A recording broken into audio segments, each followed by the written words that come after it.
मौसम red alert. उत्तर बिहार में कड़ाके की ठंड का सेकेंड वेव जल्द देगा दस्तक। रहे सावधान, 15 जनवरी से ठंड का सेकेंड वेव देगा दस्तक। तापमान लुढ़केगा नीचे। प्रथम वेव से ज्यादा खतरनाक रहेगा सेकेंड वेव का ठंड। तापमान 3 डिग्री सेल्सियस से 5 डिग्री सेल्सियस तक पहुंचने की संभावना। पछुआ हवा की गति रहेगी तेज।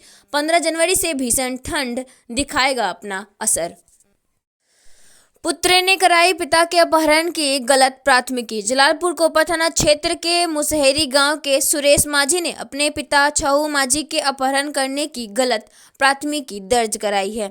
इस संबंध में पिता छऊ माझी ने एसपी को आवेदन देकर कहा कि मेरे पुत्र नागेंद्र माझी ने किसी असामाजिक तत्वों के बहकावे में आकर मेरे अपहरण की झूठी प्राथमिकी दर्ज करा दी, जबकि मेरा अपहरण नहीं हुआ था।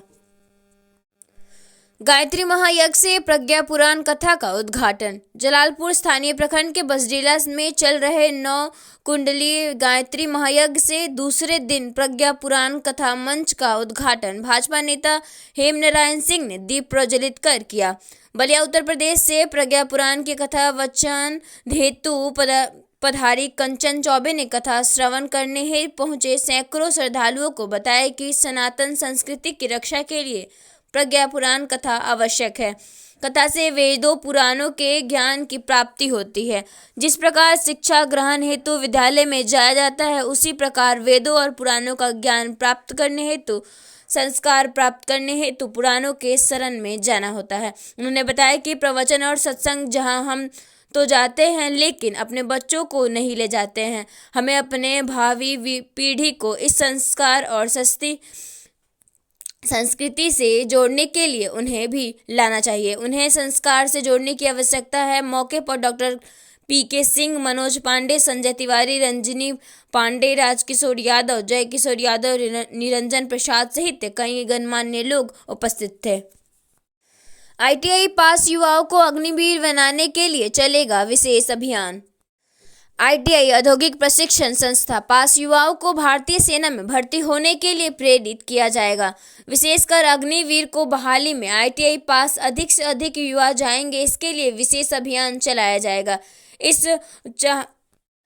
इस बाबत केंद्र सरकार ने बिहार सहित सभी राज्यों को पत्र भेजा है। दरअसल ITI पास युवाओं को भारतीय सेना में तकनीकी पदों पर बहाल किया जाता है। तकनीकी पाठ्यक्रम कर चुके युवाओं को अग्निवीर की बहाली में सेना के तकनीकी पदों को बहाल कराने का प्रावधान किया गया है। इसके लिए ITI पास युवाओं को वेटेज दिया गया है। इसके तहत 1 वर्षीय ITI कर चुके युवाओं को 3D अंकों का वेटेज दिया जा रहा है, जबकि 2 वर्षीय ITI पास कर चुके युवाओं को 4D अंकों का बोनस दिया जाता है, जबकि डिप्लोमा पास युवाओं को 5D अंकों का बोनस दिया जाता है।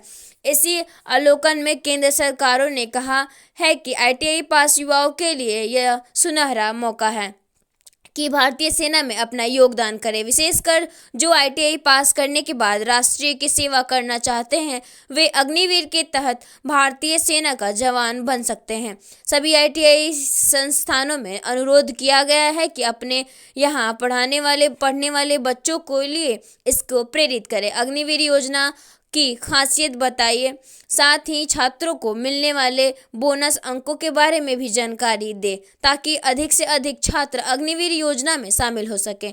केंद्र ने राज्यों को कहा कि अगर वे अग्निवीर योजना के बारे में और अधिक जानकारी चाहते हैं तो पत्राचार कर सकते हैं। अग्निवीर योजना से संबंधित ब्रोशर भी दिए जाते सकते हैं, ताकि वे छात्रों के बीच उसका वितरण कर सके।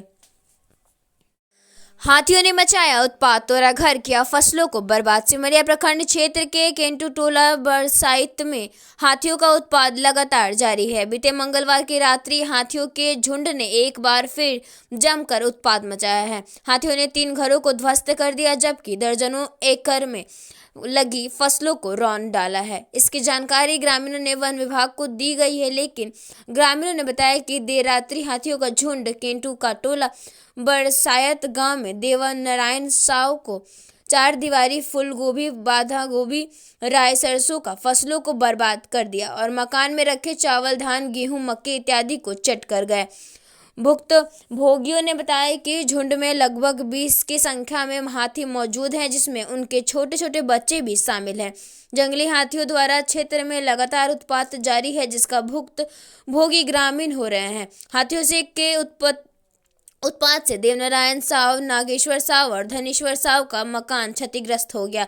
वहीं विशेश्वर साव, रंजन साव का फसलों को रौंद डाला है। ग्रामीणों ने बताया कि हाथियों के उत्पात से हम लोगों का 4 लाख से अधिक का नुकसान हुआ है, जिसकी क्षतिपूर्ति की मांग वन विभाग से किया है।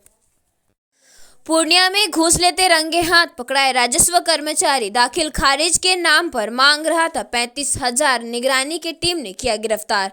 निगरानी की टीम ने राजस्व कर्मचारी को भागलपुर लेके जा रही है। पूर्णिया में निगरानी विभाग की टीम ने बड़ी कार्रवाई की है। टीम ने 35,000 घूस लेते के नगर के राजस्व कर्मचारी अवधेश गुप्ता को गिरफ्तार कर लिया।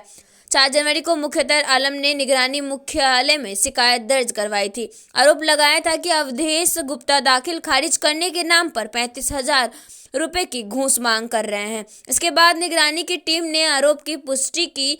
आज सुबह राजस्व कर्मचारी को उसके ही कार्यालय में घूस लेते हुए रंगे हाथ गिरफ्तार कर लिया। निगरानी के अनुसार किन नगर प्रखंड के बेगमपुर के रहने वाले मोहम्मद मुख्तार आलम ने केन नगर प्रखंड के राजस्व कर्मचारी अवधेश कुमार गुप्ता के पास दाखिल खारिज के लिए आवेदन दिया था। पहले तो अवधेश टाल मटोल करते रहा, फिर अवधेश ने दाखिल खारिज के नाम पर 50,000 घूस मांगे। काफी आरजू मिन्नत के बाद वह 35,000 रुपए लेने तैयार हुआ। यह बात अवधेश को खलने लगी और वह शिकायत करने निगरानी विभाग पटना पहुंच गए और सारी बातें बताई। निगरानी की टीम ने जब जांच पड़ताल किया तो मामला सही पाया गया। निगरानी थाना में मामला दर्ज कर आज निगरानी की 12 सदस्यीय धावा दल परोर पंचायत भवन पहुंचकर राजस्व कर्मचारी अवधेश कुमार गुप्ता को 35,000 घूस लेते गिरफ्तार कर लिया गया। मामले में आगे की कार्रवाई की जा रही है।